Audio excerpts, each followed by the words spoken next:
है। अलग अलग कार्यक्रम इस दौरान लगातार आयोजित होते रहे और आज भी जो उत्कृष्ट काम जिन पुलिस वालों ने किया है उनको सम्मानित करने का काम भी किया जाएगा। बिल्कुल। और चलिए रुक करते हैं अगली खबर की ओर। नागौर में चुनाव तो समाप्त हो गया, लेकिन नेताओं के बीच तल्खी अभी खत्म नहीं हुई है। चुनाव के बाद पहले हनुमान बेनीवाल ने ज्योति मिर्जा पर जो है वो तंज कसा, तो ज्योति मिर्जा हनुमान बेनीवाल पर भी निशाना साधती हुई नजर आई। क्या कुछ हुआ है दोनों के बीच, ये रिपोर्ट देखिए। घोड़े और मैदान तो जब तक एक घोड़ा मत नहीं जाएगा। जितने अनशन बयान दिए। लोकसभा का चुनाव खत्म हो गया है, लेकिन नेताओं की बयानबाजी लगातार जारी है। चुनावी रस्साकसी के दौरान जहां ज्योति मिर्धा और हनुमान बेनीवाल एक दूसरे पर आरोप लगा रहे थे, तो वहीं अभी भी ये जुबानी जंग खत्म नहीं हुई है। लोकसभा चुनाव में हार के बाद ये चर्चा चलने लगी कि अब ज्योति मिर्धा वापस नागौर नहीं आएगी, लेकिन ज्योति मिर्धा नागौर आई और लोगों से मुलाकात भी की। इस दौरान जनसुनवाई भी की और हनुमान बेनीवाल के खिलाफ जमकर हमला बोला। उन्होंने कहा कि मरते दम तक नागौर में घोड़े और मैदान की लड़ाई जारी रहेगी। ये घोड़े और मैदान तो जब तक एक घोड़ा मत नहीं जाएगा तब तक। तो इनको जितना इनको लगता है कि आज आएंगे और कल नहीं आएंगे, बोले नेताजी हम जब आएंगे आपको छोड़ करके भागना पड़ेगा। ज्योति मिर्धा ने कहा कि हनुमान बेनीवाल किसी तरीके से घालमेल करके बीजेपी में घुसना चाहते हैं। जिन लोगों को ये शक था कि भाई ज्योति मिर्धा का घर रॉन्ग साइड है, बिका हुआ है, उनको कहता ना ज्योति मिर्धा तो बड़ा फार्म खरीदना चाहती है। और जितने लोग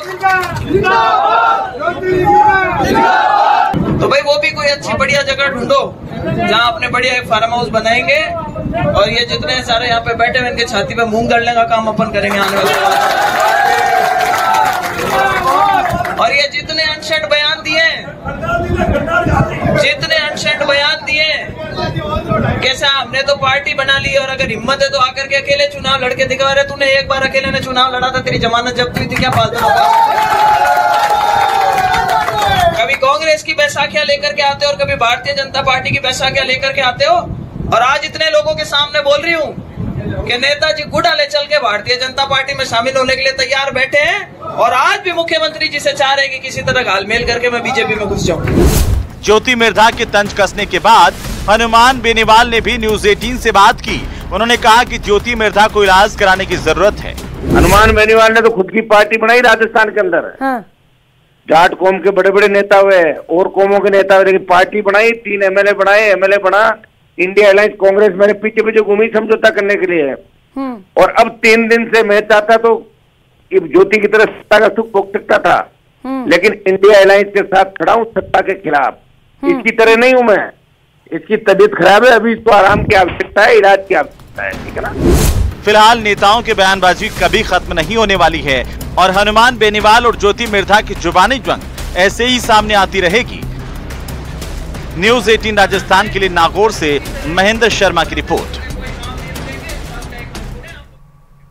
और जयपुर से बड़ी खबर सामने आ रही है। राजस्थान पुलिस का स्थापना दिवस समारोह आज है। आपको बता दें कि आरपीएफ में सीएम भजन लाल शिरकत करेंगे।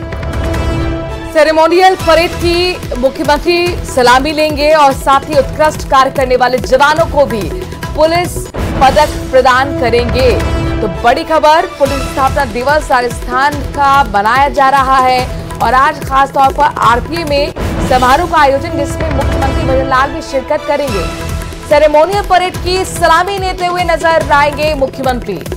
बिल्कुल। तो देखिए उत्कृष्ट कार्य करने वाले जवानों को जो है वो पुलिस पदक भी आज सीएम भजन लाल प्रदान करेंगे। ये बड़ी जानकारी आपको जयपुर से दे रहे हैं। आज राजस्थान पुलिस का स्थापना दिवस समारोह है जिसमें सीएम भजन लाल शिरकत करेंगे।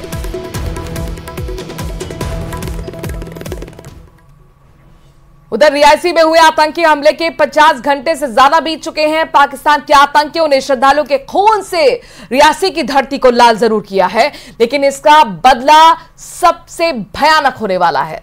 जम्मू से लेकर जयपुर तक पाकिस्तान के खिलाफ लोगों का खून खौल रहा है। हर कोई यही मांग कर रहा है कि आखिर आतंक का खात्मा कब होगा। देखिए रिपोर्ट।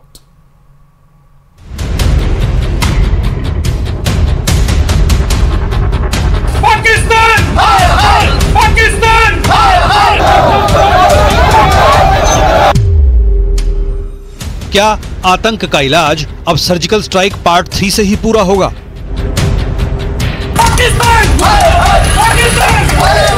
पूरे देश में अब यही आवाज उठ रही है कि बस बहुत हुआ, अब आतंक के सर्वनाश का टाइम आ चुका है। जम्मू से जयपुर तक अब यही आवाज उठ रही है कि अब भारत और बर्दाश्त नहीं कर सकता है। देश में आतंक के खिलाफ उठ रही आवाज सरहद पार तक पहुंच चुकी है और पाकिस्तान को भी एहसास हो चुका है कि अब कश्मीर में छिपे आतंकियों के चिथड़े उड़ेंगे तो पीओके में भी आतंकियों की कब्र खुदनी तय हो गई है। पाक अधिकृत कश्मीर के पूर्व पीएम फारूक हैदर ने मान लिया है कि अब सर्जिकल स्ट्राइक पार्ट 3 का काउंटडाउन शुरू हो गया है। इसलिए फारूक हैदर ने शहबाज शरीफ को आगाह किया है कि वो भी अपने आतंकियों को बचाने की तैयारी कर ले। सिक्योरिटी बिल्कुल ठीक है, ऐसी बात नहीं है, मगर आतंकवाद है बेगुनाह। जो अपनी लिए मांगने गए थे शिवखोड़ी में, उन पे हमला किया गया। नाते लोग, हम सबको, जो भी इस रियासत के लोग हैं, हमें इसे कंडेम करना चाहिए। दरअसल इस बार पीओके को लेकर पाकिस्तान पूरी तरह से घिर गया है। खुफिया सूत्रों के मुताबिक रियासी में हमला करने वाले आतंकियों में पाकिस्तान के रिटायर्ड सैनिक शामिल हैं, जिन्हें पीओके के लॉन्च पैड में ट्रेनिंग दी गई थी और यहीं से आतंकी जम्मू कश्मीर के सांबा में घुसे और फिर राजौरी पहुंचे। यहां से आतंकियों ने रियासी में अपनी पोजीशन संभाल ली। एनआईए को रियासी हमले की जांच के दौरान कई जानकारियां हाथ लगी हैं। एनआईए के मुताबिक आतंकियों के पास हथियार कम थे, इसलिए उन्होंने घात लगाकर ड्राइवर पर निशाना लगाया, जिससे ड्राइवर गाड़ी से नियंत्रण खो दे। आतंकी चाहते थे कि बस में मौजूद सभी श्रद्धालु मारे जाएं, इसलिए आतंकियों ने हमले के लिए ऐसी जगह चुनी जहां से आतंकियों ने 40-50 राउंड फायरिंग की और उसके बाद बस सीधी 200 फीट नीचे गहरी खाई में जा गिरी। हमारे घर के हमारी औरत थी, हमारी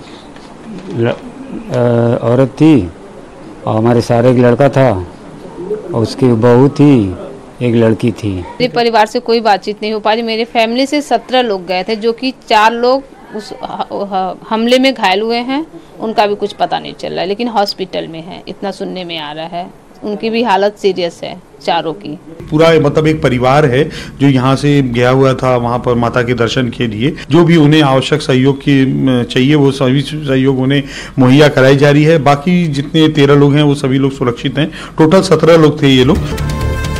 जम्मू कश्मीर के रियासी में जिस जगह पर आतंकियों ने वारदात को अंजाम दिया है, वहां सैकड़ों किलोमीटर के एरिया में विशाल जंगल है। आतंकियों की तलाश में सुरक्षा कर्मियों की 11 टीमें बनाई गई हैं। खोजी कुत्तों के साथ ही ड्रोन की मदद से पहाड़ और जंगल का चप्पा चप्पा खंगाला जा रहा है। सर्च टीम्स हैं वो बाहर हैं, कुछ एरियाज को जो हमने नॉमिनेट किए हैं, कुछ escape रूट्स हैं जो हमने आइडेंटिफाई किए हैं, उनको डोमिनेट किया जा रहा है। और यहाँ पे क्योंकि बहुत ही एक वुडेड, हाईली वुडेड और जंगल टाइप का एरिया है और पहाड़ी इलाका है, इसमें हमारी जो इंटेल लीड्स आ रही हैं उसके चलते हमने 2 एक्सीज पे आज 11 टीम्स का इस्तेमाल किया है और उनको इस एरिया में फैलाया हुआ है। रियासी में आतंक के गुनहगारों का हिसाब होने में कुछ ही वक्त बचा है। सेना के जवानों की गोलियां आतंकियों का सीना चीरने के लिए तैयार हैं। ड्रोन की नजर से आतंकी कब तक बच पाएंगे, उनका खात्मा तो तय है। और अब आपको दिखाते हैं टॉप